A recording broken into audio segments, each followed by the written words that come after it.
Transform your Adobe-created letters into legally binding, electronically signed documents with ease. First, you'll want to have your letter perfectly crafted in Adobe Acrobat Pro. Ensure all your text, formatting, and any necessary logos or branding are exactly as you intend them to be. This is your foundation. So take a moment to review and finalize your content. Once your letter is ready, head to the File menu and select Save, as this ensures you're working with a finalized version and not accidentally altering your original template.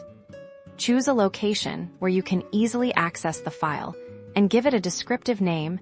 This will be the document you'll upload to Docusign. Now, let's move over to Docusign. Log into your Docusign account, or if you're new, sign up for a free trial from your dashboard. You'll find an option to send a document for signature. Click on Send a Document, or the equivalent option that prompts you to upload your file. This will bring up a file upload interface. Here, you'll select the Adobe letter you just saved, click Upload, and browse your computer to find and select your document. Docusign will then display your letter. The next crucial step is to add your recipients. The people who need to sign you can enter their email addresses here.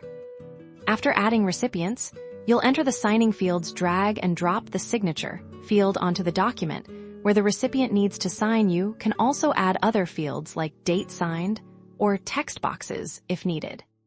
Make sure to place the signature field accurately. You can also assign these fields to specific recipients if you have multiple signers. Once you've placed all necessary fields and assigned them, review everything one last time, then click the Send or Finish button to send the document out for electronic signature. And that's it.